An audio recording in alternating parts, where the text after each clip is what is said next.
Hi, my name is Kyle Byron. I'm a nutritionist and personal trainer, weight loss and performance expert, and I work with pro athletes and everyday people in Toronto.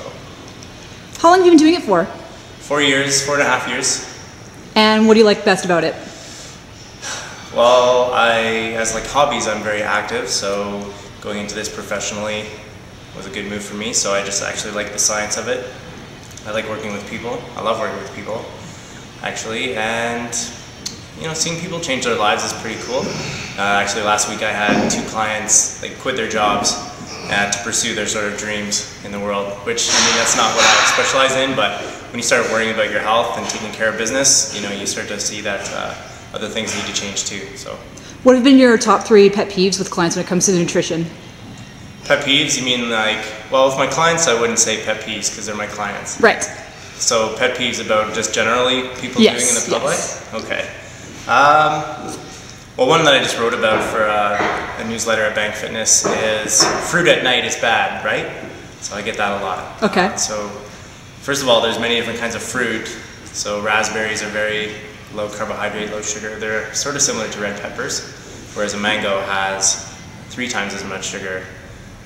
Furthermore, at nighttime, well, what if you just trained? You definitely need fruit after you train. So it doesn't matter what time of day it is. So that's a big pet peeve of mine. So the 2 most popular questions I'm guessing you probably get for weight loss and performance purposes. So what would be your, 2 best takeaways for someone who's trying to lose weight from a nutritional standpoint? For someone who's trying to lose weight, for the meals that they're eating when they're sedentary, to reduce the portion of carbohydrates. And the portion of carbohydrates should be predominantly from non-starchy vegetables like spinach, red peppers, mushrooms, asparagus, broccoli, cauliflower, carrots, stuff like that. So a big pile of vegetables like that with some lean protein and some healthy fats on that. Okay. So that's going to be a nice metabolic shift for your body to lose weight. And what about performance? What would you say would be 2 key things that someone should really consider? For performance, definitely a big one that's not being done is frequent portions of protein. So even for a morning snack at 8 or 9 a.m. or 10 a.m., 2 to 3 hours after breakfast, you want to be having 30 grams of protein, give or take. So that would be a cup of cottage cheese or 4 ounces of chicken, which really, if you think about it, or if you know your friends or just sort of watch what they eat, no one's doing this. They might have yogurt, which doesn't have very much protein, or they might have nuts, or they might have an apple. So they've just shut down their muscle recovery. So that's problematic. Perfect. All right, Kyle, tell me all about life as a trainer as well. Well, life as a trainer is all about sort of early mornings and working nights, because that's when people want to see me. What I like to do sort of with my clients, you can see me hanging onto this TRX band in my left hand and a ring in the right hand. Not that I would use these 2 at the same time, although you can. Functional movements, basically. So things that a caveman or cavewoman might do, so running, jumping, lifting, throwing, pushing, and pulling. If you can think of those basic movements, you can put together your own personal training program, which I guess leads me to my next sort of issue or pet peeve with people, is incorrect form. And this is really a safety issue, spinal form. So if you see someone rounding their back out and then sort of lifting up, that's very, very problematic, very unsafe. So as a personal trainer, that's what we work on a lot in the first few months, is just getting the person's spine in the right position so they can do things like squats or lunges, bench press, deadlifts, anything like that they have to do to stay fit. So what do you love the most about being a trainer? Again, same as nutrition, it's seeing people progress, or even just in the moment, training someone.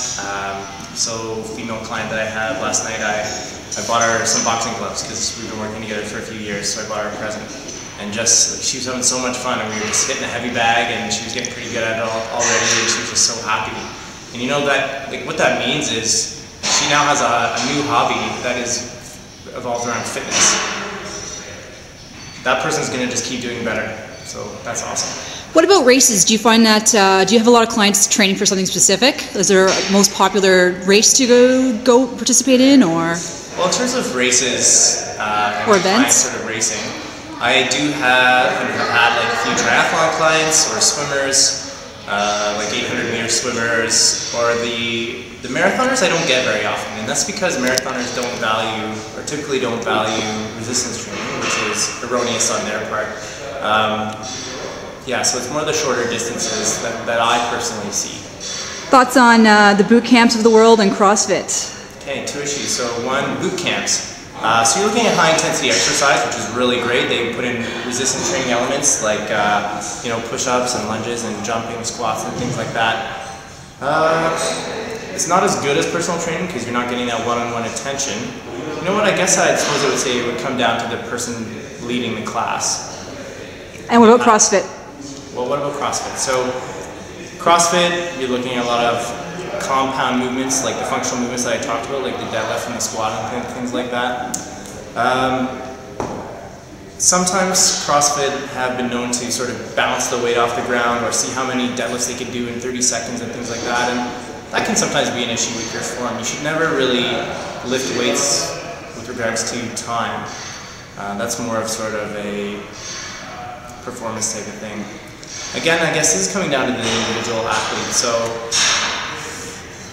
it might be okay, but not all my clients could really do that. So, do you have a favorite exercise to put your clients through? Like something you just love to do to them? I guess that'd be the squat. Squats? Just straight squats or squats with weight or? Well, of course with weight. Okay. Yeah, so like an Olympic bar squat, so like the front squat. Okay. Do you want to see one? Sure. Okay, let's go over here. Wow, instead. Alright, so I haven't warmed up, so basically if I may just do one or two of these bad boys. Hopefully my back is activated enough to handle this. Anyway, so we have a little bit of weight on the bar here, and front squat allows you to sort of stay more upright. So if you want to come and take like a side view of this, and I'll take an Olympic sort of grip like this. So not everyone can do a front squat right away. You have to work up to it.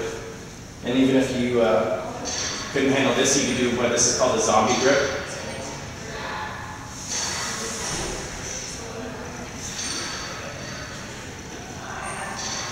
So if you know my spinal position, it stays in the neutral form. So that's a front squat. That, believe it or not, actually works your abs.